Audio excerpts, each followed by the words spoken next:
round of 32 match, but I realized I'd already said that. It's going to be a best of 5 series, actually, going into the round of 32. From here on out until I believe the semifinals, all matches are a best of 5. So we have NT Schwen in the east side of the map. In the color red, taking the British civilization. Map is Hudson Bay Summer. Look at that beautiful palette. And on the west side of the map, in the color blue, we have OstiDe, a player from France. NT Schwen is a player from China. I think he's studying in Britain at the moment. Both currently ranked PR26 captain. Although, as I've said quite a few times in the prelude to the series, NT Schwen is a player who's been a little bit higher than that rank in the past. Even when he's a little rusty as he is right now, he usually floats around the low major, kind of mid-major skill level. But he has been towards the upper echelons, I guess, relative to the very, very upper echelons, more of a mid-level player. Lieutenant Colonel, PR35 Colonel, ranks of those sorts. But OstiDe is a newer player, kind of burgeoning. Yet to make his mark, but with an exciting trajectory. We'll have to see how far OstiDe can go, and I think he's hoping to do something special in this series, taking China versus NT Schwen's British, which is actually, I think, what a lot of players would consider an unfavorable matchup for China. At least I know in my experience, I've often struggled against the British civilization, trying to learn how to play China most optimally. It can be very difficult, this matchup. So that OstiDe was comfortable agreeing to this matchup in Game 1. He's got to have at least a few tricks up his sleeve to feel comfortable in what would normally be regarded as, not a great matchup. Looking at the treasures to start off the series. Nothing big so far. 50 coin for Schwen. That could get him hunting dogs. I'm not sure if he started hunting dogs. OstiDe, 30 coin, 40 wood. And actually, NT Schwen getting that Native American warrior. Going to help him win the explore battles if there are any. But also help him gather other treasures around the map. Schwen actually seems it was a wood start, so not choosing to gather any resources to get something like hunting dogs. Just getting a single house and distributing all of his villagers to food. Also finding a 95 wood treasure, so that's actually going to get him a house. And if he'd like to gather, 5 additional wood, that can get him the market and hunting dogs as well, which at this point might be a little bit better than a second house. Gonna take a lot of damage on his Explorer fort though, going down to less than 25% HP. Okay, we're not gonna click on that Explorer's name anymore. Hopefully, I guess OstiDe wins, so I don't have the potential to click on that Explorer anymore throughout the rest of the series. But aging up to the colonial age with the Summer Palace, queued quite early. It looked like he started at maybe 3 minutes, 10 seconds, and he's got 3 villagers building it. Those are going to construct that wonder in 90 seconds, so I believe OstiDe should be up to the next age at 1, 2, 3, cast your math, 4 minutes, 50 seconds, which is a pretty good age up time for China. NT Schwen, on the other hand, started queuing a little bit earlier than that, and if I'm estimating at hazard, he's going to be up at around 4 minutes, 10 seconds, 4 minutes, 15. Sending a few villagers forward, going to have to see what building he's going for off the bat. He's got 1, 2 in a market, and a 3rd house going down. But not a Ford Manor house quite yet. If he's going to build something like that, maybe just going to keep these villagers here, and as soon as he hits up to the next stage, try to get a barracks established as quickly as possible and send his Ford tower to mid-map as well. Kind of standard British stuff, really. Now, actually, a little bit pretty dang aggressive overall. I'm not sure that British players usually play this forward with their FB in this matchup. But, NT Schwen doing the legwork of scouting out what his opponent is up to. If he's doing anything cheeky. Seeing he's gathering a lot of coins, so definitely going to clue NT Schwen into the fact that OstiDe is distributing for the Fortress Age. And so OstiDe in the back of it, probably going to feel comfortable to boom, actually aging up with 500 food, not the tower age up like I had previously mentioned. So we could actually see something really, really aggressive from OstiDe here. Sorry, pardon me, Sven here. In fact, we don't see him gathering coin whatsoever, so it seems like it's going to be like a longbow pike rush, it could be? I'm not entirely sure. So 700 wood is the first card, so I'm not sure if he's going to convert that into pure military might or, you know, convert most of that wood into manor houses, but considering he hasn't laid the foundations for any houses yet, I'm a little bit curious. See 5 longbowmen, very early, 5-minute, 20-second mark. Gonna take down that explorer. He's got it snared with his own explorer. So yeah, that... I'm not gonna click on it. That Chinese explorer is doomed to go down. Good lord. I can't even check the HP. Either way, for some reason was able to escape the snare here, but gonna... keep those longbowmen occupied. Actually, Anti-Schwen going back. Oh, okay, I clicked on it again. Jesus Christ.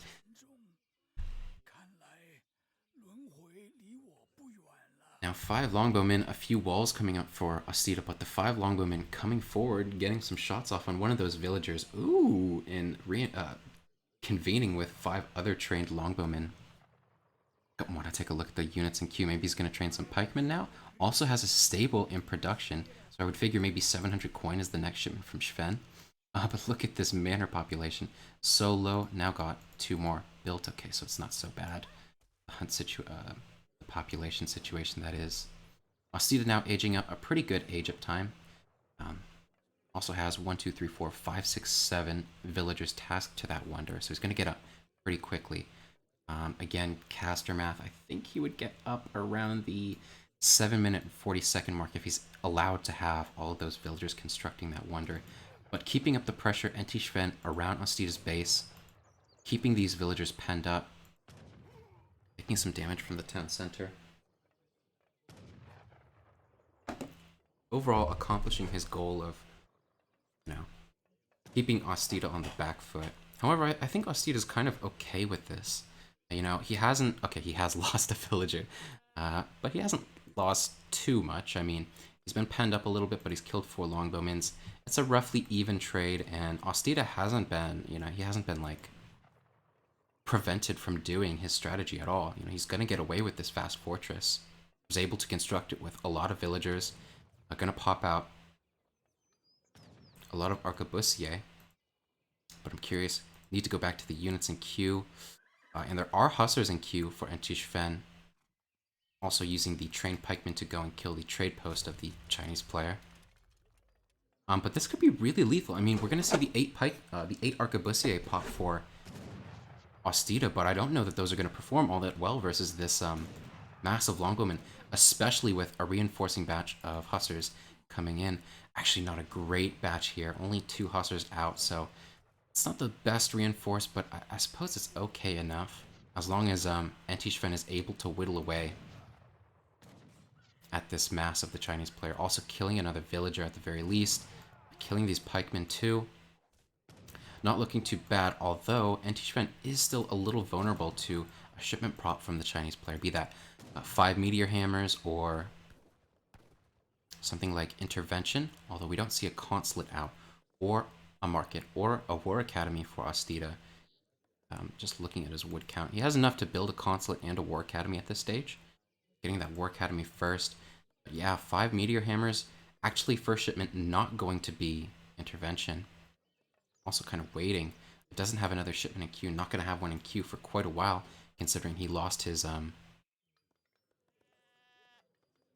trading post to the pikemen of the British player. Ooh, taking in a... was really playing it a bit risky there, Anti-Schwen. I really don't think 5 hussars would want to engage on these 5 meteor hammers at this stage, considering OstiDe has town center fire and can call minutemen.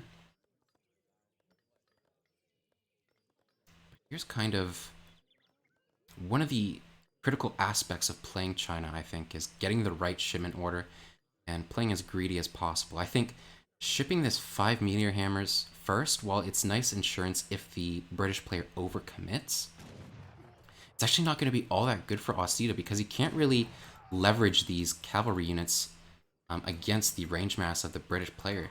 He's kind of outmassed in the ranged infantry war, so these longbowmen are getting good effective trades. And now with the Hussars coming in as well, he's forced to engage with the meteor hammers, but he can't really engage. You can see the musketeers going to come in here, provide additional DPS in the back, and it's still going to look like a good engagement for NT Schwen. OstiDe still just... Oh no, this army popping out right into the British units. That's going to be so much wasted resources.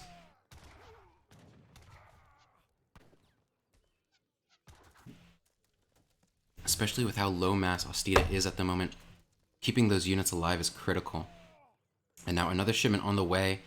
Is there a consulate up for OstiDe is the question, so it's not going to be intervention. Not sure what shipment it might be, whether that's 10 Arquebusiers or 11 Chengdao, but it can't possibly be intervention because he doesn't even have a consulate ally to make anything of that with. So I think another mistake, he does have the wood in bank to build a consulate, but a little bit bungled up managing his villagers around the map, trying not to lose any to these harassing British units. Yeah, like I was saying, OstiDe shipping this 5 meteor hammers first, and really for the first few minutes of Fortress Age not able to make anything of these units. I really think shipping 10 Arquebusiers first would have given him a lot more leverage. And if he had done a better job preserving these banner armies, he would have had, Chang Pikemen and potential Minutemen call, and he would have, been in a great situation, but getting caught by these British Hussars, and now, in a really precarious spot. Trying to make the most of it, though, and he's killed a lot of the Hussars so far, still preserved his Meteor Hammer, so it might not be too bad for OstiDe. Minutemen also called, but, a 5 reinforcing batch of Hussars. OstiDe does not have a shipment coming yet, so what he's got on the board is all he has for the next at least minute, and I don't know how much longer he can survive without any more reinforcing units. 8 Hussars or 7 Hussars, a solid range backing for the British player. And he does have a lot of garrison points with all of these villages, but doing his best to trade. The Flying Crow, popping out at such an inopportune time, and his mass just getting cleaned up. And at this point, while the scores aren't too bad given the matchup, I think OstiDe's kind of just not going to be able to piece it together. Yeah, losing his Explorer also early in the game was something that hurt him. Having him, oh god, clicking on it again, oh my god. That was an 1100 HP Chinese Explorer that was never utilized in the defense of OstiDe's base. And that's going to be game 1, not a very long one either. First point going to NT Schwen. So like I mentioned, I think kind of OstiDe's hold in the, going up to Fortress was actually pretty clean. He did lose 1 villager. He was getting penned up, but I think the trade was still roughly at parity. And he was able to get up to the Fortress Age undelayed. However, I think what really killed him was the first shipment being 5 Meteor Hammers. Also, he didn't do the best job macroing his wood, utilizing his wood in early Fortress Age. He built, a superfluous village. I think he would have been fine with just 3 of those, but he built 4. Didn't get the consulate up, so he couldn't send intervention. Sending these 5 meteor hammers didn't give him any leverage until the 11-minute mark in the game, when NT Schwen was comfortable pushing into what small mass OstiDe had. I feel like if he had sent 10 Arquebusiers first, he would have had a range backing and been able to force the British player away, while still having, enough comfortable leverage against a cavalry break from the British player. And that's kind of one of the critical skills with China is, getting the right shipment order, making sure you get away with the right shipment order. But not working out for him this time. NT Schwen taking game 1.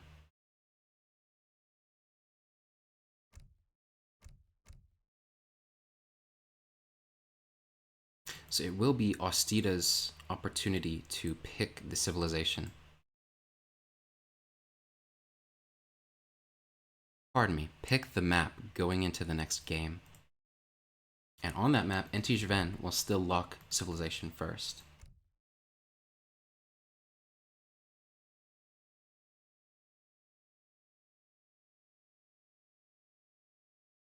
And it can't possibly be the British, although OstiDe will have his pick of any civilization.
Sven, seemingly locking the France civilization. Okay.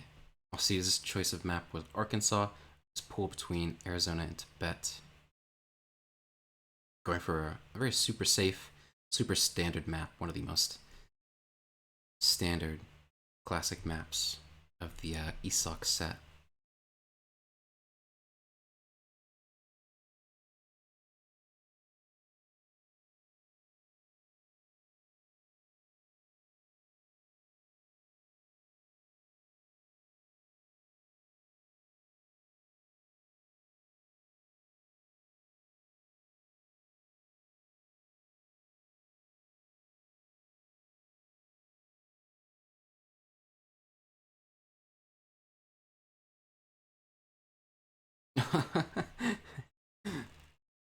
Picking Ottoman, which is kind of peculiar on Arkansas at least. Ottoman is kind of their favorite maps are ones with very high trading posts, one you can establish stagecoach on. Arkansas, usually, both players are able to get one trading post, be that off the start or in transition to colonial age. So if Ottoman wants to establish a trade line, a stagecoach line, make use of some of their stronger cards like Silk Road, they actually have to invest in age 2, start, be that Janissary Hussar or Janissary Obis.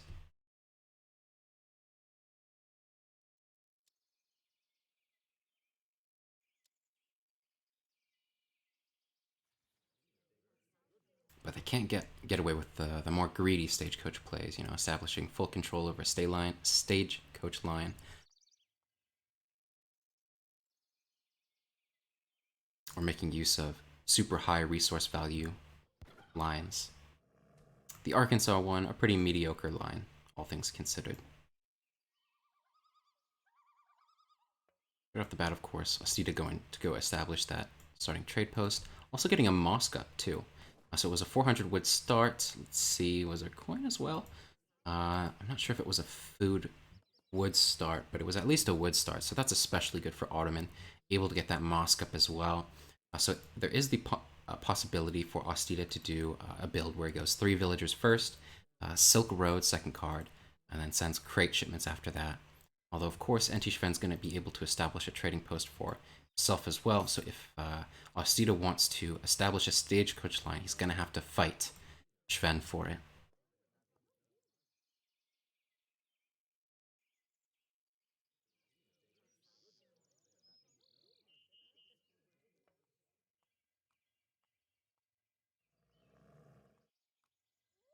Map.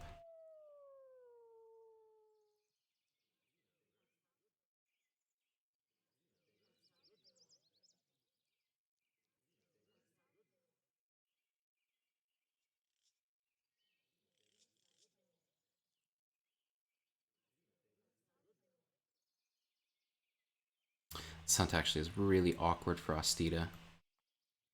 Zav, he can't extend out this way for the hunt, although this one might be problematic. Uh,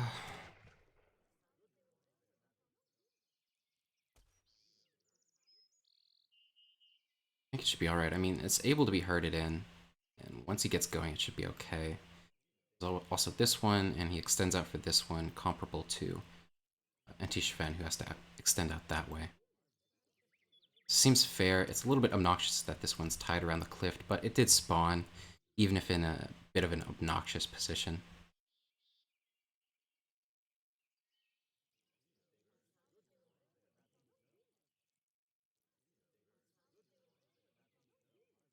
But I was looking at the treasures. What have they got so far? Again, nothing too big. Antishven got a trapped native scout, similar to that native warrior that he discovered in the last game. That native scout going to give him much needed presence. Actually, especially starting as France, he now has 2 native scouts. He's got one zooming around the map over there, another one helping him to harass OstiDe's explorer, which is especially important against Ottoman. And considering, you know, he has 2 of these native scouts, he doesn't actually mind losing one of these, even though this native scout no longer has snare on the ESOC patch. Just harassing and getting damage in on this Ottoman explorer is going to make any potential stagecoach or trading line oriented build orders from OstiDe all the more harder to execute on. Although I don't think that's in the cards for OstiDe. Taking a look at the decks of the players.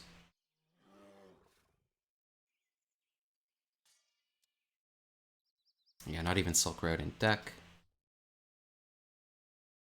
Could actually be a revolt deck from OstiDe here. You know, he's got the fort, which is, I think, a really critical hard to a successful Ottoman fast revolt.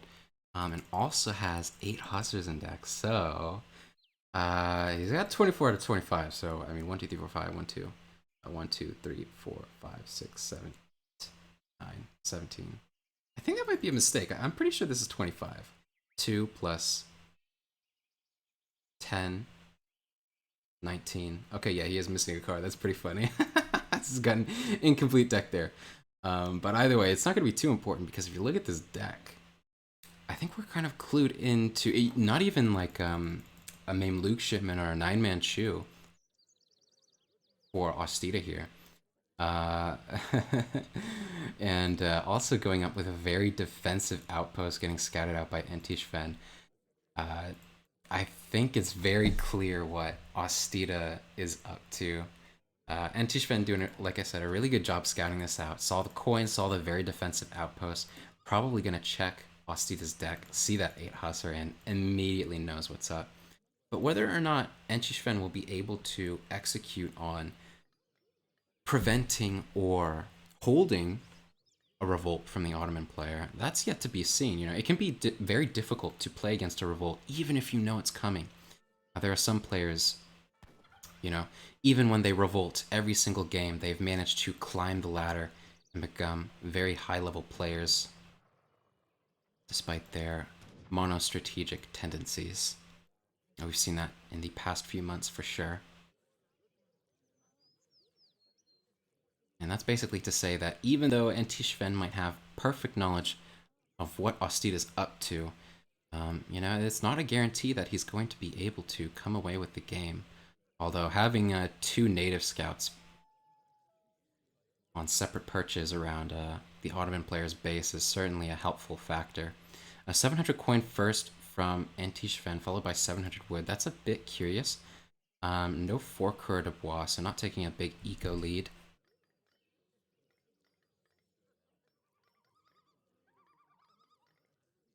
I'm wondering what he's going to convert that wood into, actually. He's got a stable here. He's probably training some Hussars at the moment. His batch should be popping out very soon. There you go, 5 Hussars. And then I would imagine he'd like to age up after this. Although this wood is not going to be too helpful. He should be able to kill this Ottoman explorer and establish a second trade post for himself.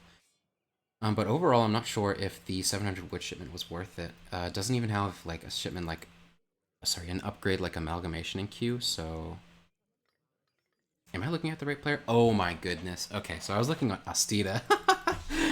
This is his shipment order for an Ottoman fast fortress. Antishven is just going a super standard 5 Hussar semi-FF. so there's nothing out of the ordinary there. My bad. 5 Hussars off the bat, popping at 6 minutes. killing the Ottoman explorer. Yeah, standard fare for a French player there. And killing one explorer around the base too. Oh, this Hunt in very curious position around this tree line and the mosques. Gonna be hard to bring in. Yeah, OstiDe bungled up in his town center a little bit right now. And Tishvan almost ready to follow up to the next stage. And OstiDe macroing everything for the Egypt to industrial, it seems. Did send 700 wood though, and I'm curious what he's going to invest that in. Now, he did lose his explorer, but he ransomed it back. I'm not sure where the explorer is though. Did it just get... Okay, there we go. I'm going to convert that 700 wood into a second town center. So I wonder if OstiDe is even going to utilize the fort, considering he has a second town center here. So he has like a little bit better of a defensive posturing. I'm pretty sure he has all the resources in base that he needs to pull off a fast revolt. But what his exact shipment order is going to be, a little curious. Definitely with that second town center, I'm getting away with, you know, botching the fort wagon, going 1,000 coin, 1,000 wood, 8 hussars. There's potential for that. Actually, the fort, super defensive. So, you know, I think OstiDe is actually going to be okay with losing this 4 town center. Ooh, the 4 hussars, though, getting caught by the 5 hussars, the 5 trained hussars of Antijvan versus the 4 Egypt hussars of OstiDe. And that's really bad. All these hussars being snared and likely all of them going to be going down. A really nice split by Antijvan, selecting all of his hussars to attack different hussars of OstiDe, so there's absolutely no opportunity for escape.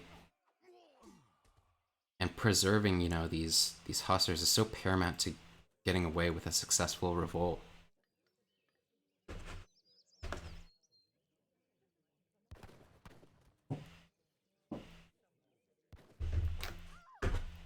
More hussars trained in transition from Antijvan, so quite impatient. Wanted to be able to pressure OstiDe as soon as possible. And sending 1,000 wood first, too.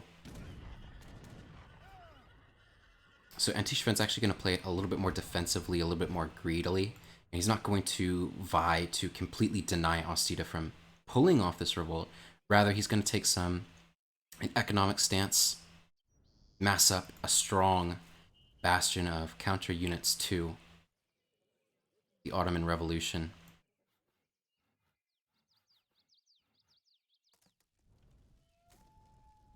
And his win condition just being winning the fight, holding out against the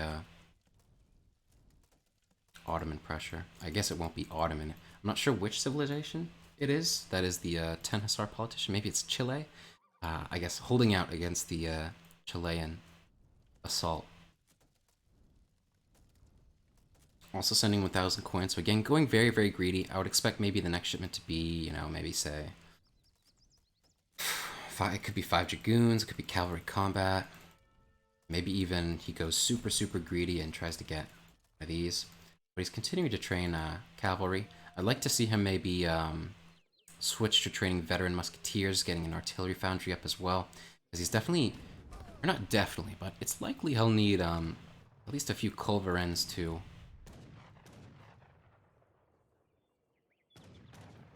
hold the revolt if OstiDe is to send something like the 2 bombard shipment.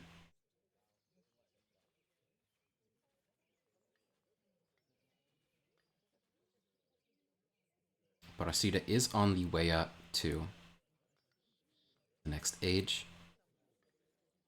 Still waiting for that next shipment to come in. Gonna need 1,000 wood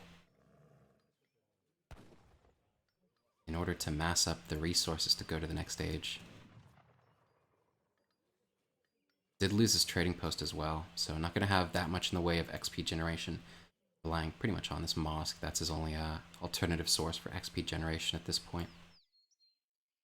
8 scrims, the next shipment for Antijvan, actually, which, to be honest, I'm not that big a fan of. So he is training musketeers, which is really good, because I think veteran musketeers are definitely a good unit to hold those imperial hussars that come with the Ottoman revolt. But skirmishers are kind of a vulnerable unit. They don't help all that much versus a revolt. They kind of just get battered down by the Imperial Hussars and the Colonial Militia ranged backing from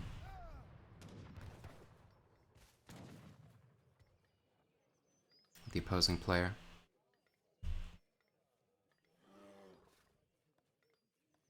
So there you go. OstiDe's got all the food that he needs. He's got all the coin as well. Maybe he has some Hussars in queue at the fort. Let's see, units in queue.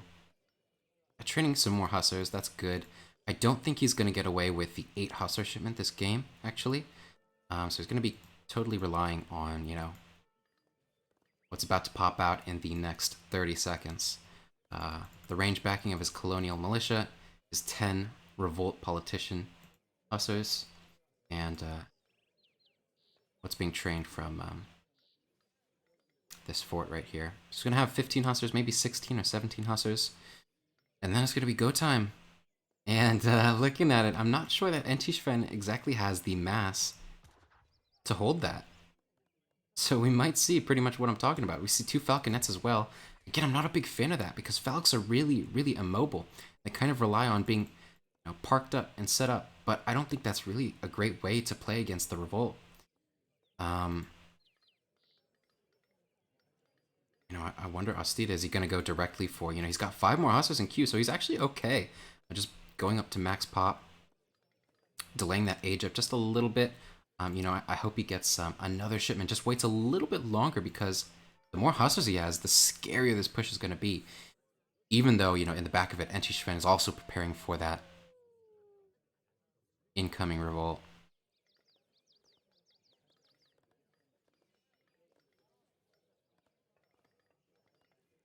We're getting closer and closer to it. OstiDe's just waiting for that last shipment. 8 Hussars.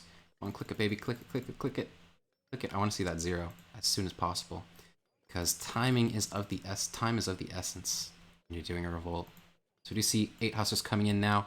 So at the latest, at the very latest, pardon me, at the very earliest, this revolt is going to be coming at the 14-minute mark. Entishfen, let's look at his mass. He's starting to pull ahead in terms of military unit population, but again, this is going to flip. There is how many villagers on the field? 30 villagers, so it's going to be 30 colonial militia as well. 10 more Hussars coming out with the revolt politician. Obviously, the longer that OstiDe waits, the better it's going to get for Entishfen.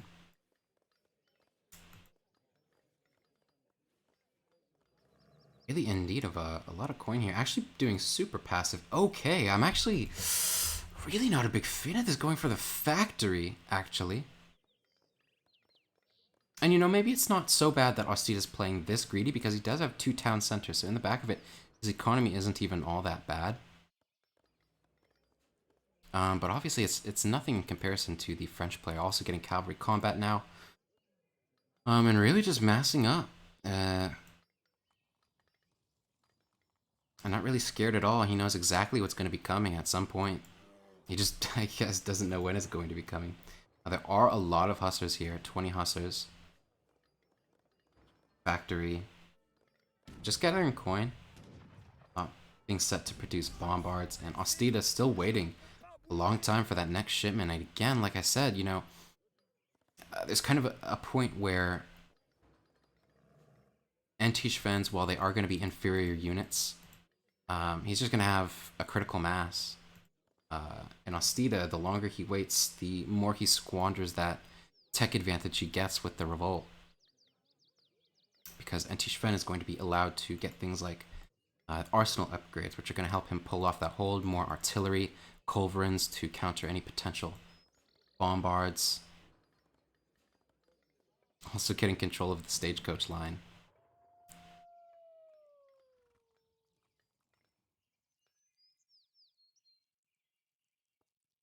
Actually, Entishfen distributing to go up to industrial himself. A little bit greedy, but again, you know, he just hasn't seen anything come out from OstiDe. Now he does see some Hussars, so he knows that OstiDe is playing a slow revolt. And I think Entishfen is like totally cool with that. You know, once he's up to the next stage himself, he even has the 6 Cuirassier shipment himself. Usually it's just 2 heavy cannons, fac. But even with the insurance policy and that 6 Cuirassier, you're going to have the option for Guard Musketeers heavy cannons himself. And even though there's going to be a lot of Imperial Hussars, I don't know that that's all that great for OstiDe.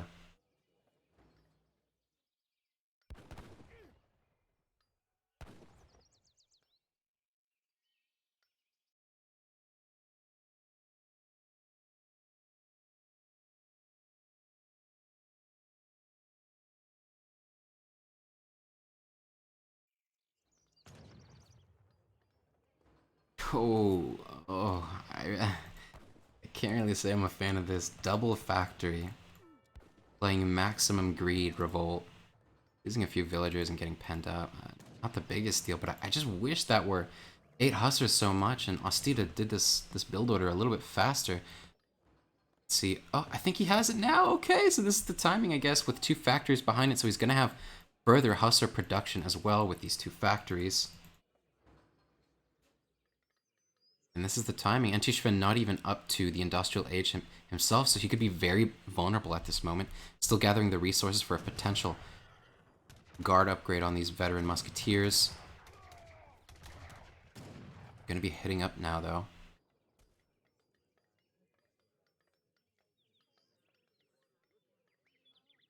OstiDe warded off. Not playing the most aggressive, although he is coming in now.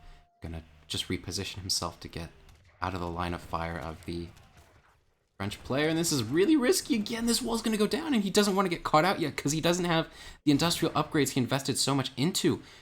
I mean, almost 3,000 res that could be put into units. There's so many Hussars here. So many Imperial Hussars, and they are very strong, especially against these unupgraded musketeers.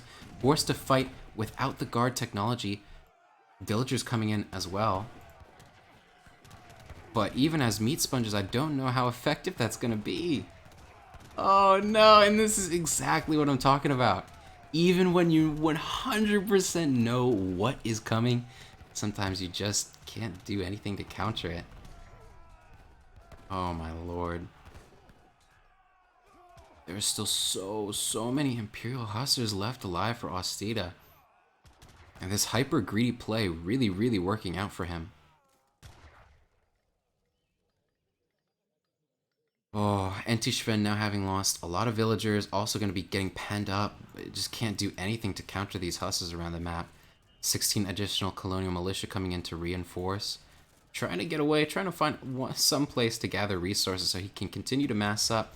And these guard musketeers are going to do a really good job versus the colonial militia. They have a lot more attack, more HP, and they perform pretty well against the musketeers, but he has to get a good mass of them first before he can ever engage.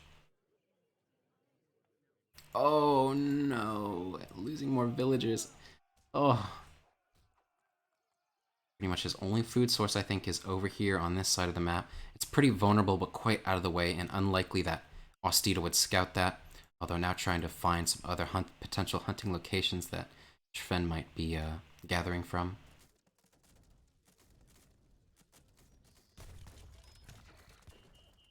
Again, Schwen just trying to buy time so he can get his second mass rolling. He does have the heavy cannons on the field. He does have guard musketeers, but I really wonder if it's going to be enough. Look at this. 32 population versus 100 and close to 110, plus 2 factories behind it for continued Imperial Hussar production. It's going to be warded off. Some decent shots with the heavy cannons there.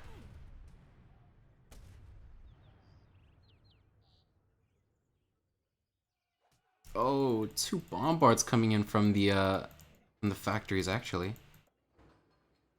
Oh boy, and this just, it's not gonna let up. I'm pretty sure that these 2 great bombards can, with 2 blasts, kill a heavy cannon. Whereas the heavy cannons can't do the same to the great bombards. Here we go. Oh. Okay, so they didn't kill the Great Bombard, but they did do a lot of damage. Oh, the pikemen gonna... this is so crazy. Such a crazy engagement. And I think these musketeers are in about the best possible position they could be in against these Imperial Hussars, getting in a lot of damage. A lot of these Hussars going down. As well, the Great Bombard's down. I think he might get away with it. I think Schwen might get away with this. 30 population. Okay, 25 now to 50 from the I'm the Ottoman player, but that's also counting 14 population of Great Bombards in the back here. Oh, it's so close. It's so tight.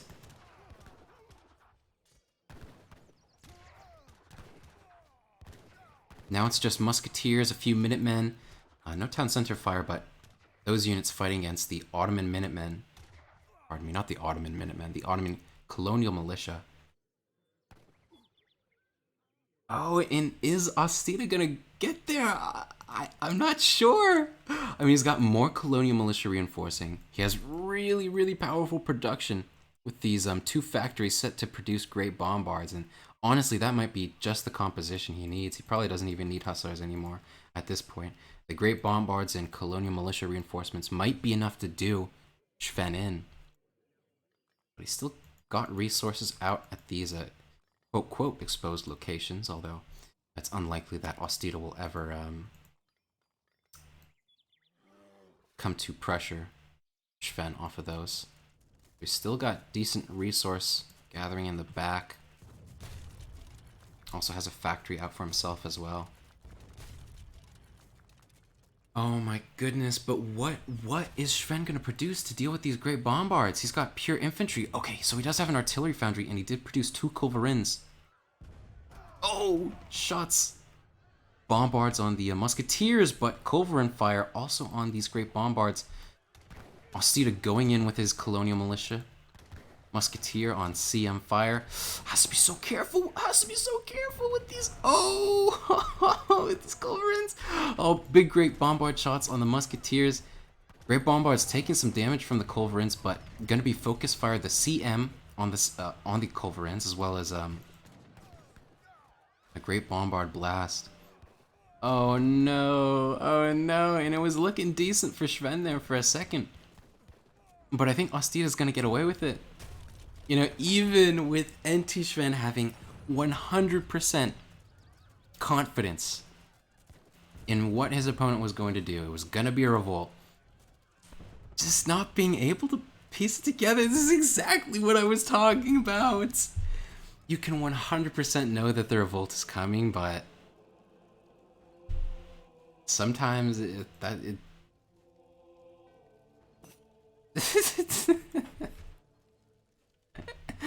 a point on the board for OstiDe. Too rusty. Yeah, I bet. What's this at? Match point between these two players. Or not match point, pardon me. What's the tennis term? It puts us at... Nope. It's not going to come back to me. The longer I try to remember that, the less likely I am to remember it. It'll probably occur to me midway through game 3. But looking at these graphs... I don't even... What is there to say? It's so silly. It's so silly. Just fighting early in Industrial Age was not what Sven needed to do.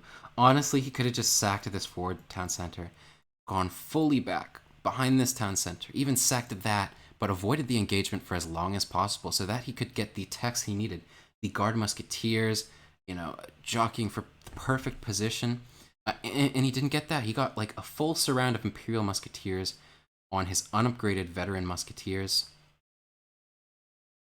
And yeah, not even the artillery control going his way. Oof. And losing all of his units. And getting a decent second fight, but just not enough to... Just not enough. Didn't get there against OstiDe's slow revolt. And yeah, that ties the series 1-1. Both players need 2 more wins to advance to the round of 16.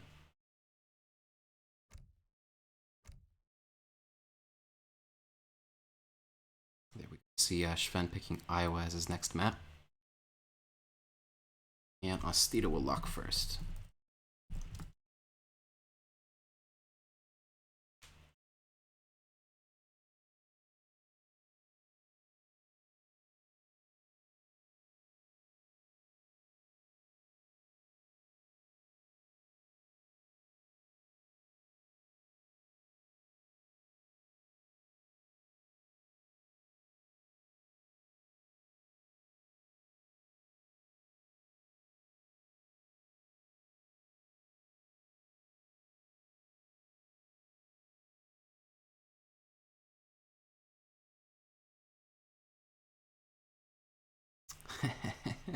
15 all, Harrison says. Yeah, that's probably the term.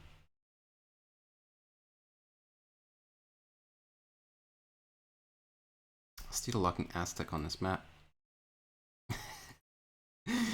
A little bit sassy. Ah, Sven going Iroquois. If you look at Sven's home cities, look at this. Bronze, most supremacy wins.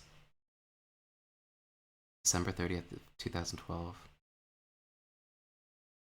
Also for the October season. Silver for most wins with Iroquois. So Iroquois, definitely a civilization Sven is comfortable with. And it's his home map. So he might have the home field advantage on one of his preferred maps. Going into game 3, it's Iowa. 15 all. 1 point on the board for both players. 2 more to advance to the next round in our best of 5 series. That is the ESOC Stay-at-Home Cup, lower bracket round of 32 presently. A charity event.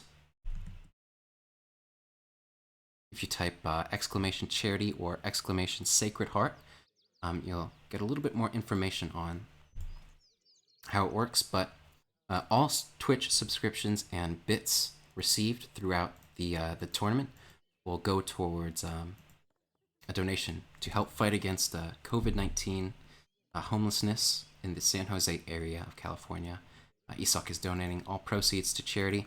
As well, if you're interested in potentially donating to the charity directly, again, you can type exclamation charity in the Twitch chat, get more information on that there.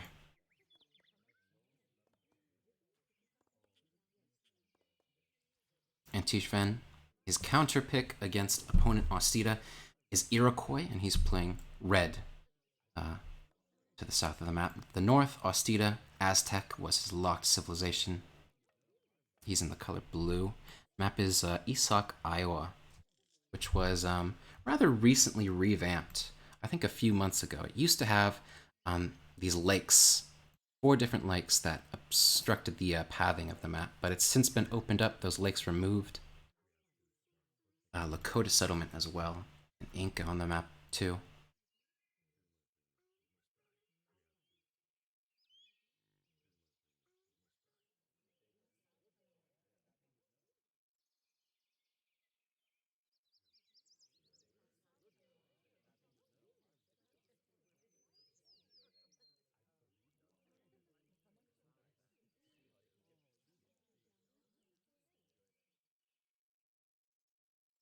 Looking at the treasures. Ooh, Anti-Shven again with another treasure where he's just getting an alternative scouting unit. In the first game, it was a native warrior. In the second game, it was a native scout. Now, picking up taming a bear. So again, in every single game, he really likes getting these additional scouting units. Also getting 80 coin. OstiDe, on the other hand, 40 XP and 40 coin. Also constructing a trading post in transition. Sorry, not in transition, in Discovery Age.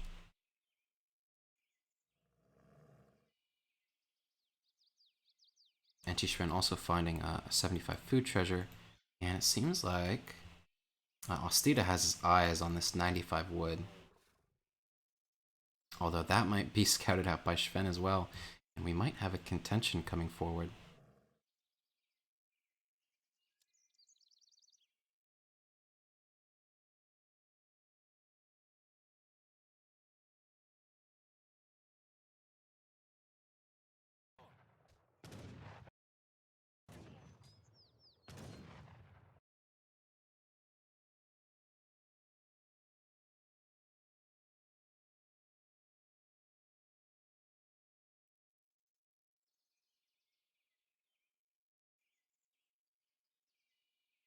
So actually botching that 95 wood, instead going for a safer 70 food. But in the meantime, Anti-Sven was able to pick up that for himself. So I really think this H1 going handily to Sven here, even getting that trading post.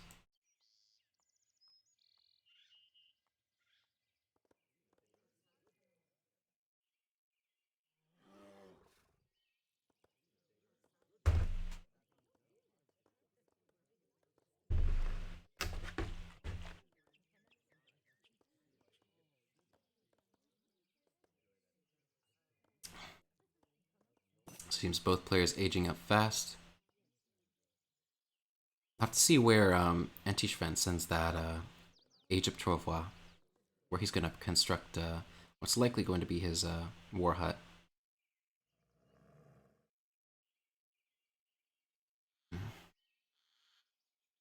OstiDe, on the other hand, sending 2 forward villagers.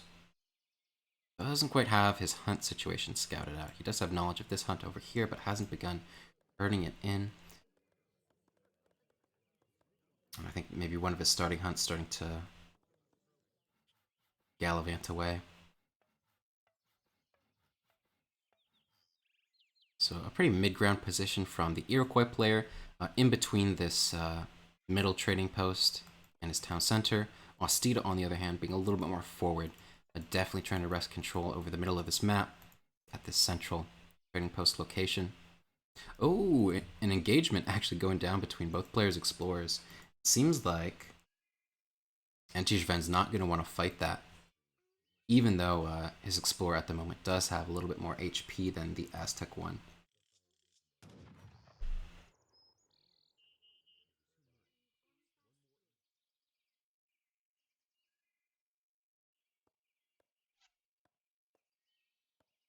Both players actually playing quite greedy.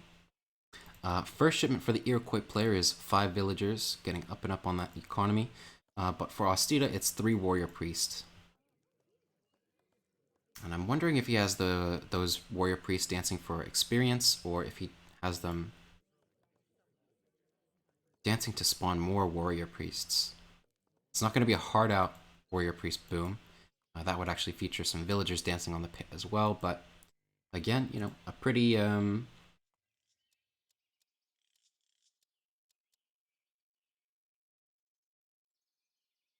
greedy start from both players.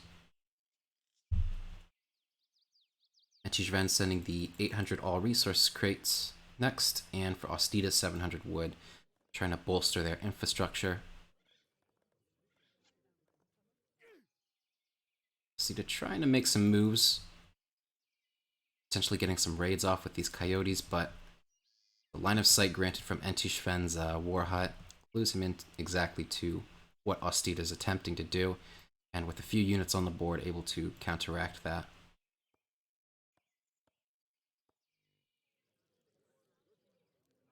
From both players, I'd actually like to see a little bit better scouting around the base. You can look, both players have a lot of black map around their respective town centers, but that is definitely where the critical resources are going to be. You can see this hunt is just, look at that. I mean, there's a fantastically bountiful hunt right next to OstiDe, and it's just in the black map as well. I'd like to see OstiDe start to herd this hunt in. It seems like he's going to be going for that now. A lot of dead space, even not having knowledge of this coin mine. OstiDe, pardon me, Shven, on the other hand, also not having knowledge of this coin mine or this alternative hunt over here. But for both players, the third shipment in Colonial Age, both sending units, so not planning to go up to the Fortress Age or play too greedy. Both of them going for colonial agendas. And honestly, I think, especially in early, pretty much at any stage in Colonial, I feel like Iroquois has the edge, just because their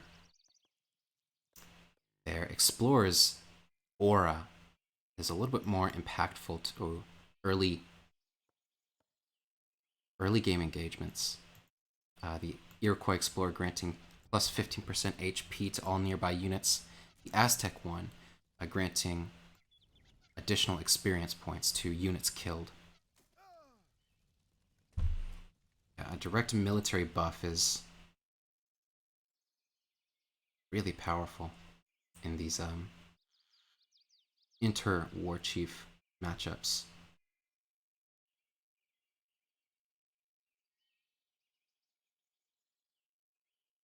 Oh, but OstiDe is really making some moves. You know, he's got the 6 pikemen out on the field as well. Going to get some siege pressure on this mid-ground war hut. Oh, but not the best positioning. Miss Walton walking into the Kanya horsemen, but also there were some pikemen there. Shven trying to focus fire down these Puma spearmen, and there are not many left on the board. Going to get away with a lot of remaining Kanya horsemen alive, but Seems his massive tomahawks has been whittled away by these Mace Walton, but now even the tomahawks getting into melee with those Aztec Miss Walton, pardon me, the Iroquois tomahawks getting into melee, melting all of those Aztec Miss Walton. And even though OstiDe was able to kill all the Konya horsemen that could have potentially threatened his range backing, he lost his entire range backing anyway, only getting away from that engagement with 9 Coyote runners. So I don't feel like that was a great engagement for OstiDe, but he still does have a pretty respectable mass. 9 Miss Walton shipment coming in, and roughly 14 or 15 Coyote runners on the field. For Sven, he's sending the 6 Tomahawks, and he also has a stable in base constructed from that all resources crate shipment. Got some Konya production. But I still think overall, this is favorable for the Iroquois player. I think that trade went well for him. Now some counter pressure coming out. The War Hut from the Aztec player at less than half health.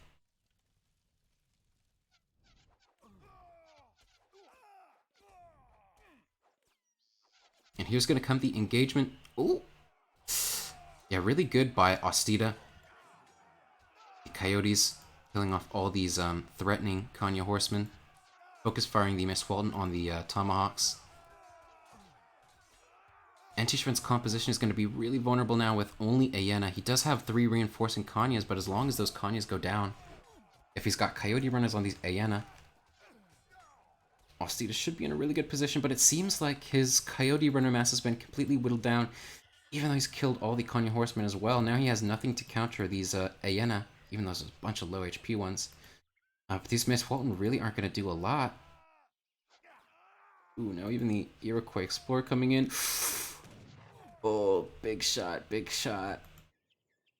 Oh, and OstiDe's in a really, really uncomfortable position. He's still got a low HP War Hut, doesn't have a second production facility, so as soon as this War Hut goes down, he's going to be in a really tough spot. Oh, and there was in fact Coyote combat shipped in that fight. So that was about the best, it could have possibly gone for OstiDe, I think. Especially with that powerful upgrade card coming in just in time for that engagement. Now being reinforced by 6 Coyote runners. Also 5 trained Puma Spearmen, but again, so he does have the War Hut being repaired.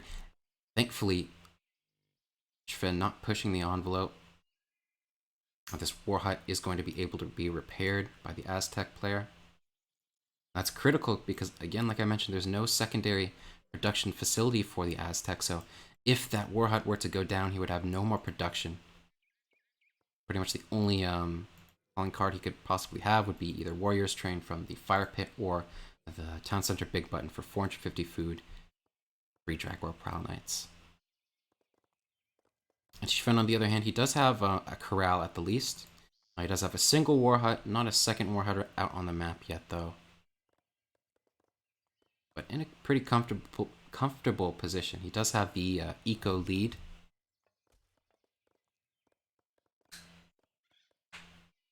Having shipped 5 settlers, whereas OstiDe sent 3 warrior priests. Conservative tactics also coming in for the Iroquois player and his explorer alive, whereas unfortunately for the Aztec player, his explorer is still downed comfortably between a fire pit and the War Hut from the Iroquois.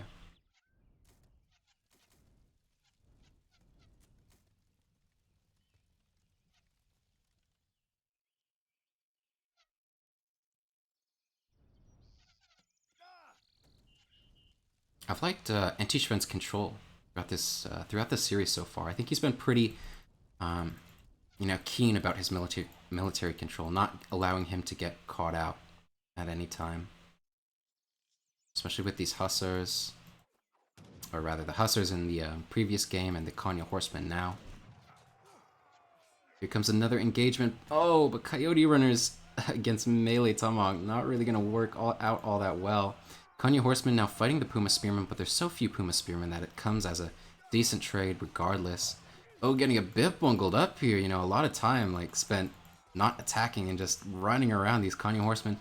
But it's going to be fine. It's going to be fine because these Iroquois units are just so strong and the Aztec player does not have enough units out. More Puma Spearmen coming, but again, like, even with those Puma Spearmen joining the fray, OstiDe is clearly outmassed, and I don't think he has much long left for this world.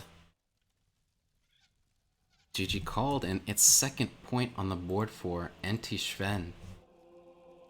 Now match point for him.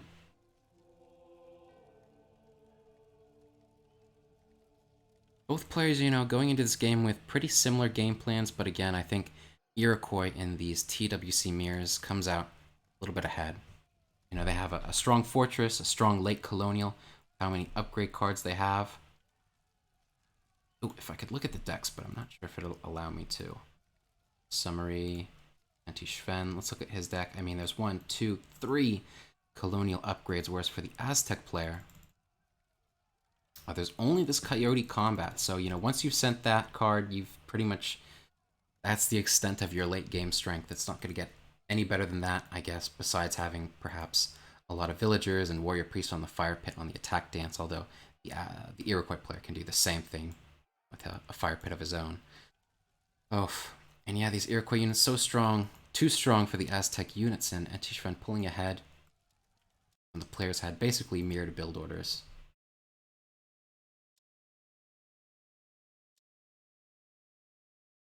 A really even engagement still.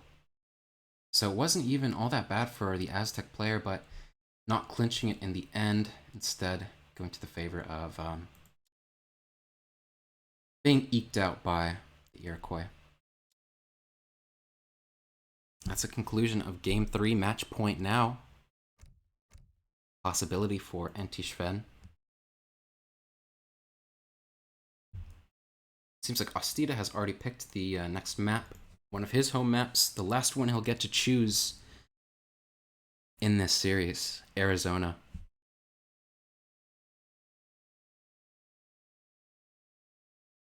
Oh, and it seems Sven has locked France. And so OstiDe will get the opportunity to counterpick here. Cannot be Ottoman.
OstiDe trying his luck at China again.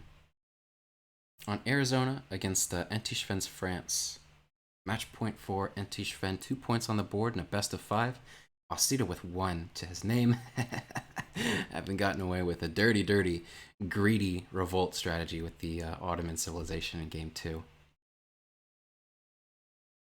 Map is of OstiDe's choice. Arizona, NT Sven locked. France, and OstiDe counterpicked with his China. Both civilizations, on Arizona in particular, probably not the, not the civilizations that make the most of the map with this 4 trading post stagecoach line. But they're still good civilizations. They enjoy having a trading post, so even though we may or may not see stagecoach strategies come out here, both players probably going to be able to execute on whatever their game plans might be, and I think we can expect what those are. The resources seem pretty good for both players. Ooh, so I'm looking at OstiDe's coin mines. I mean, there's 5 on his side and 1, 2, 3, 4, 5 for Sven as well. So it seems fine. I was just thinking, you know, his mines are pretty far out. He's got 1 over here and 1 over here, but that's okay. I mean, Sven's is over here and over here, so it's pretty balanced. Just the next one for OstiDe is pretty in a pretty awkward position, but it's pretty much the same for Sven over here. It's not a big deal. Everything spawned as it should. See OstiDe leading off with a trading post, gathering 100 wood and getting a village as well.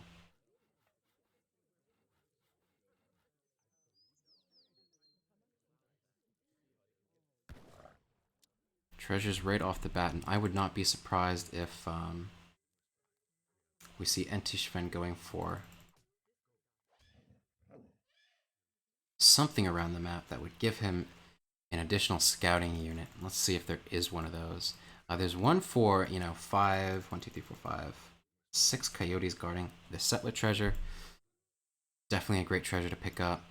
But doesn't seem as though there's one that gives an additional scouting unit, like a tame wolf or something of the such. So unfortunate for Sven here, even though he has an affinity for those types of treasures. Not going to be able to get one in this game. Although a really, really great treasures around him. 60 food, 75 food, and a villager. All in this location around this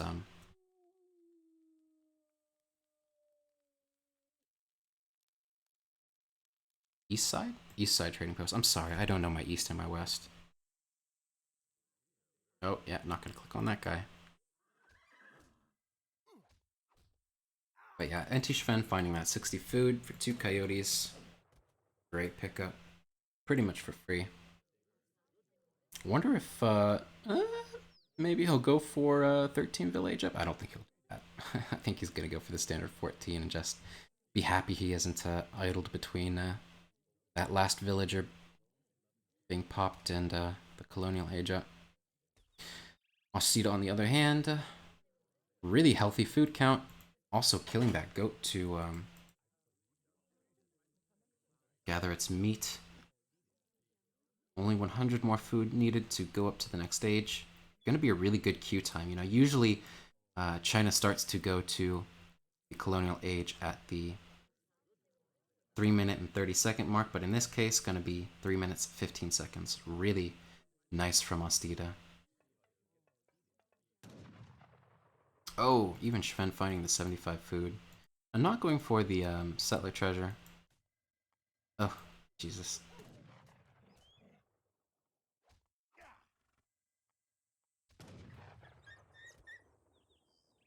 But good treasures nonetheless.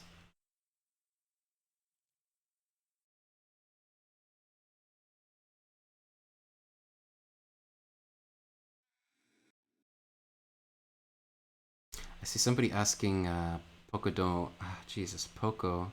domain, I guess. Poco domain 12. What does Night versus Thought mean?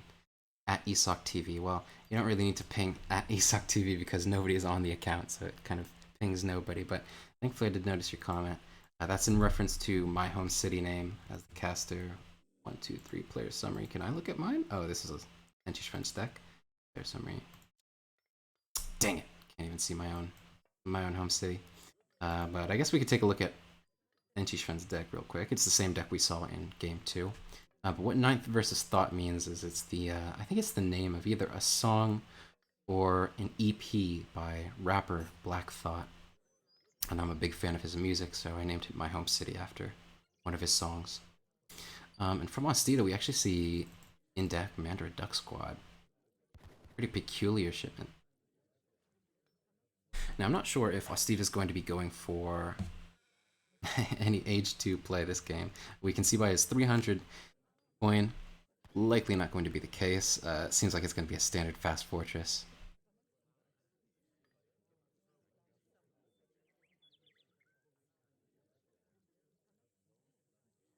actually sacking, I think, oh, actually 2 upgrade cards.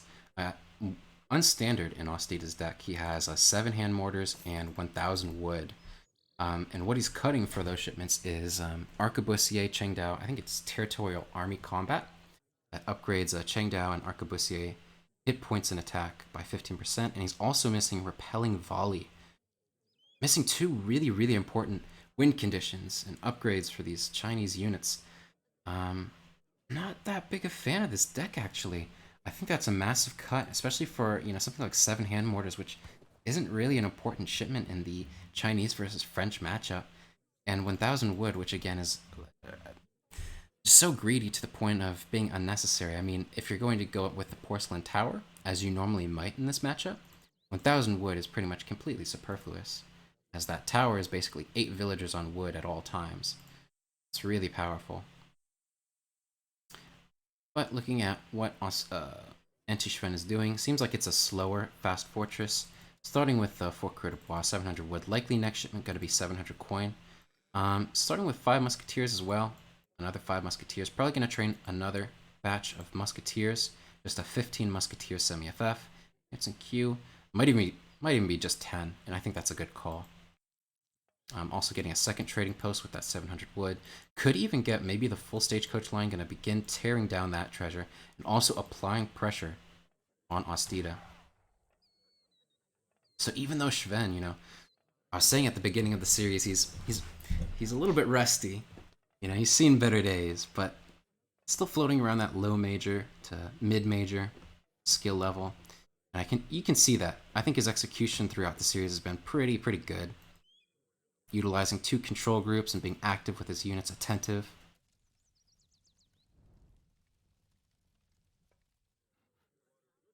And on match point, he serves very close to putting OstiDe into retirement, an early retirement, our burgeoning player. A little bit of a lag spike there, unfortunate, but that's okay. So OstiDe is almost the way to the next stage, about to pop out there. And I should say, it's going to be a little bit slow, but it's still a decent age of time. Antishven also has that age up in Q. You can see his score has been massively debuffed. There you go. And it's back up. 20 point gap. Going to the Fortress H himself. Also has a stable on the floor. Not going to get another trading post. Not going to play too greedy. With these 2 trading posts, that's going to give him a solid XP trickle. And he's probably going to be comfortable enough to lay it out from there. Likely going to be fortress versus fortress. The hunt situation for OstiDe, a little bit erratic. You can see this is pretty much his only hunt left. There is still these 4 deer in the back here, but they're not guarded too closely by any infrastructure. Very far from the town center or a village. So they're in a pretty precarious position if Antishven pushes in. Thankfully scouting out this native scout. But oh, here's something I don't really like from OstiDe. This is exactly what we saw in the first game. Leading off with 11 Chengdao. Now, if he's gonna do if he's gonna make pretty much, if you're sending melee shipments to start off with, you immediately want to be using them with those early Chinese shipments. You really need to be doing something around the map, making something happen to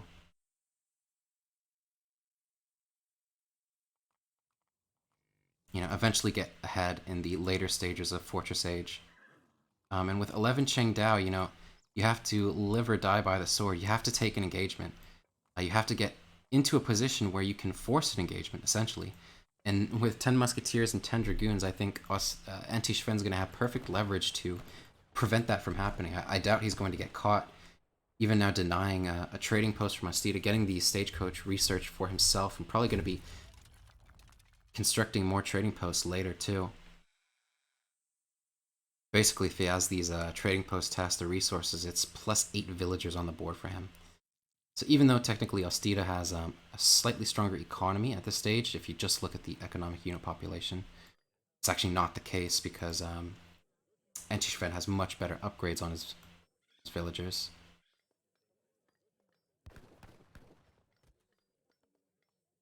Yeah, really not being able to make the most of that first shipment. However, we do see 10 Arquebusier coming in now, and that's actually going to allow OstiDe to start to push out and pressure the French player. 8 skirmishers next shipment for Sven. And just prodding out with his dragoons, trying to find out perhaps a gathering location for the Chinese player. But both the players on opposite sides of the central cliff, a feature of Arizona. First cav batch is also coming in for OstiDe.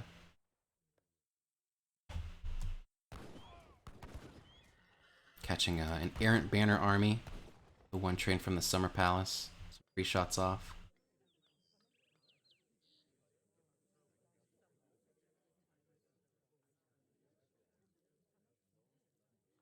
Oh, not too great for Sven there. It seems maybe there was a lag spike, but it was also a little bit of inattentiveness. However, he was quick to pick up on it and didn't lose too much for it. Only lost a single dragoon and a little bit of health on two other dragoons. So not the worst thing in the world. I think Sven might actually be... So it seems he was buying wood at the market with coin. Not to build any further trading posts on the trading post line, but rather just to get some more houses. I'd like to see him chop a bit of wood too. Now in production, 3 cuirassiers shipped and cuirassier in queue at the stable. So I think Antishven actually in a great position. As soon as that cuirassier mass starts to bolster up, he has a lot of anti-cavalry, so he's perfectly safe from a cavalry break from the Chinese player. And those musketeers will actually be a good meat sponge against the Cheng Dao as well.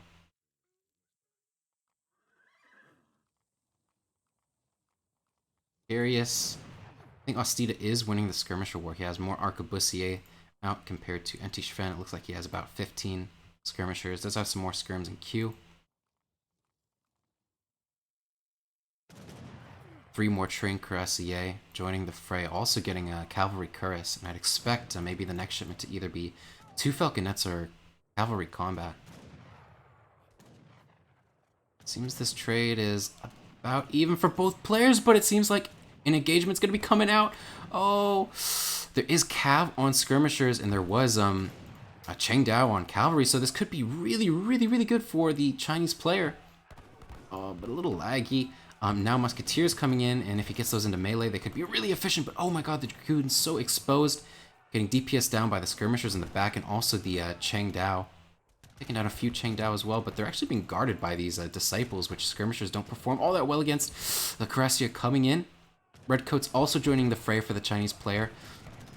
Oh, but it's pretty much... Oh my gosh! I don't know. I mean, there's still 5 cuirassier, 4 cuirassier now. But pure anti-cavalry surrounding those cuirassier. Getting a really great trade, the Chinese player. Also constructing a trading post for himself in the back, and I think that was a really good engagement for OstiDe.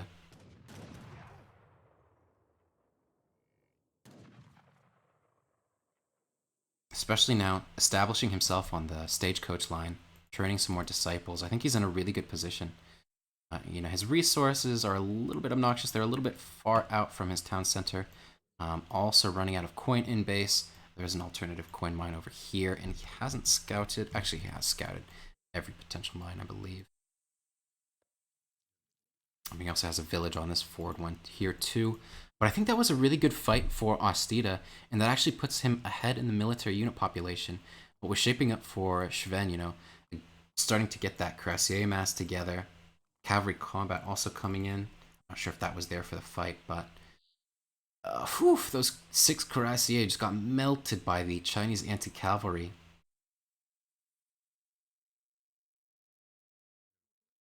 And, you know, that said, Antishven does have some really powerful upgrades on his units, even without having sent 1000 wood, he was able to get counter infantry rifling on his skirmishers and cavalry cuirass on his veteran cuirassier. But I think at this point he really just wants to get a big heaping mass of these powerful French cavalry, upgraded French cavalry.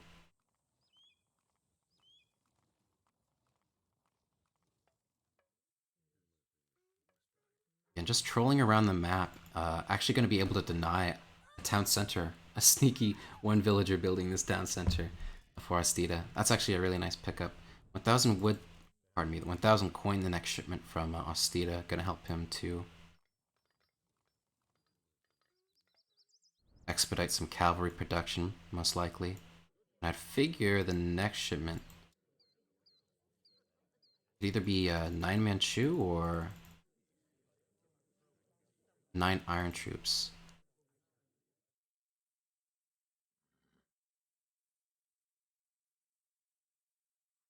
Actually continuing to train Territorial Army and not the cavalry batches. So I think his win condition in this matchup, in this match in particular, is going to be the 9 Manchu shipment rather than going for something like double-faced armor, getting a big cav mass. Sven now coming in with the pressure, going to garrison up a lot of villagers in these villages. Also sending a cav HP for these cuirassiers. Ooh! Missing perhaps a small pickup on those Summer Palace. That Summer Palace banner army. And a lot of cuirassier and Q as well. Also getting a trading post, it seems. Not a trading post, but I don't know what that was. Oh yes, it was a trading post in Q. I thought for some reason it was a native settlement, but that's not what's gone on. So 2 trading posts for both players. And I think I might have missed it, but there was probably a raid that went on because you know, Sven has now surged ahead in terms of economy. The units lost. What did I miss? Yeah, I'm not sure what happened. I guess OstiDe just hasn't been queuing villagers for a long time because he hasn't lost anything that big in the way of villagers. So I guess he's just been not training at all. Just focusing purely on his military mass. And I think especially if he's doing something like that, he really wants to take an engagement sooner rather than later. And now there is Manchu coming in. So again, this is kind of the timing. This is when OstiDe's mass is the best it's ever going to get in relation to the Chinese, the French units. Especially considering the French has a stronger economy behind this and is going to be able to get out more units. The more of these super upgraded French cuirassier there are, the harder it's going to get. But with Manchu, a lot of redcoats and a lot of Qingdao, I don't know, maybe it could go to the favor of OstiDe. And he's going to be vying for it. This is a interesting choke, but I think... Oh my gosh, it's just French cavalry crashing into these Chinese units. And oh my god, look at all the red! There are Manchu putting in a lot of DPS behind this against these cuirassier. And wow, these cuirassier might be getting melted. There's still so many redcoats in the back as well. Still a lot of cuirassier, actually. Oh, but it's not... Oh. I mean, what can I possibly say? It's just a big battle. Both players getting a sizable mass and throwing them at each other. But again, these heavily upgraded French units, especially counter-infantry rifling, is such a powerful upgrade. That even the remnants of this French army, with no cavalry for OstiDe on the field anymore, he's not going to be able to push the issue, as he has a lot of units vulnerable to those CIR skirmishers. A lot of redcoats, Manchu. Sending 5 meteor hammers now, and hopefully has some cav batches in as well. Actually, no, purely focusing on territorial, and again, I'm not actually super keen on this. I think he really needs more cavalry. More Chinese cavalry. In order to ever challenge this skirmisher mass from the French player. A lot of cavalry in queue for Sven, so he doesn't want to play it. He really shouldn't be playing on the dangerous side, continuing to push in without those reinforcements, but he's a man who likes to live on the edge, apparently. Confident in his ability to micro and manage his skirmisher dragoon cuirassier composition. Now getting caught out a little bit by these meteor hammers, but it seems like the reinforcing units are there for Anti-Shven going in.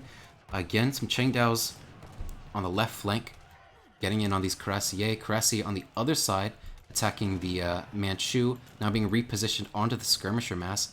I wonder how efficacious that's going to be, and it seems like most of the anti-cavalry has been melted for OstiDe. Again, those skirmishers putting in so much work, and these Cuirassier just having so many upgrades. But it seems like most of the Cuirassier have been melted. No more on the field.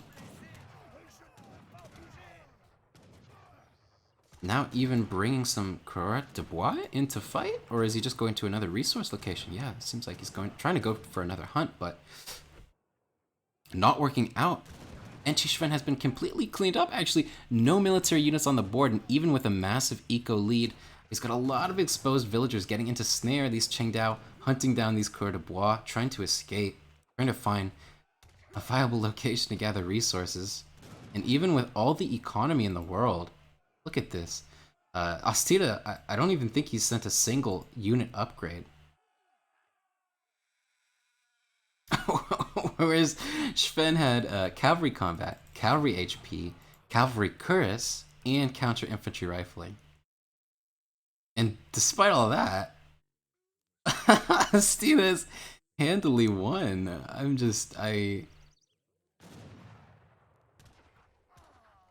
I mean, okay, there's a sandwich here. 5 Cuirassier, 4 Cuirassier. The 4 Cuirassier getting hammered down by these anti-cavalry units from the Chinese player, though. Melting! 5 Cuirassier that came in from the left side, melting that skirmisher mass of the Chinese. What? Oh my god. A huge reversal. The Chinese player losing everything. I mean, that was at least 40 score, 4,000 resources worth of units.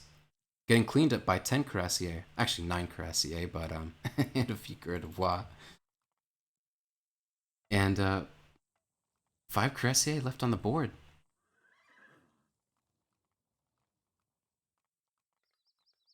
Wow. Steed is sending a double-faced armor now, his only upgrade in his deck. But with no cavalry on the field, the strict adherence to the territorial army production maybe not going in his favor anymore. Especially with an immobile composition, it's kind of awkward for him to pressure around the map. Whereas if he had the iron flails and the meteor hammers, mobile units that could run around the map and harass the Coureur de Bois, might be able to make something. But again, he's just kind of has to play defensive. Ooh, I want that to be on recalc. Both players of the trade line still 2 trading posts each. Now one of them getting sieged down. The Chinese player might lose one of these trading posts. But overall, he is still way behind on economy. I think he botched villager production for a long time, and that's kind of coming to bite him in the backside. Now 50 score gap. At one point there, the scores were even. OstiDe had tied it up. But just a perfect sandwich coming in from Anti-Shven. Now more powerful skirmishers with that counter infantry rifling. Also sending 2 falconets.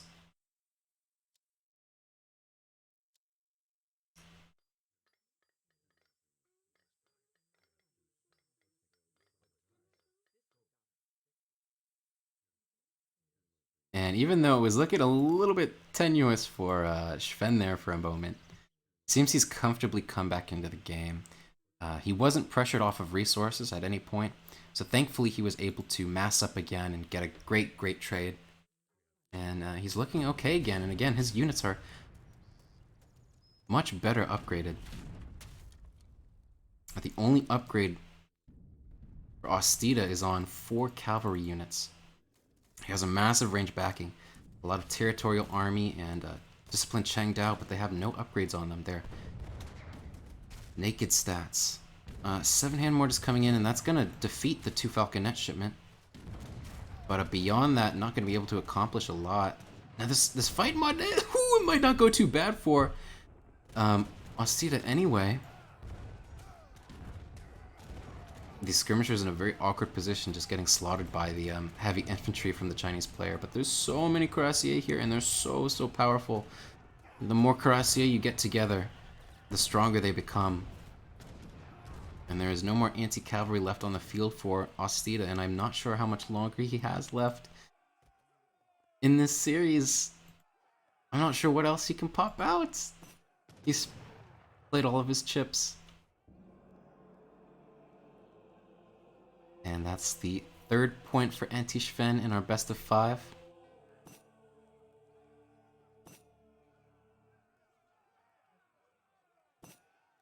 And Schwen will move on to the round of 16 of the lower bracket. OstiDe, the rising French star, unfortunately squandered his opportunity here. Unfortunate for him, it'll be good luck in the next tournament, but adieu for now.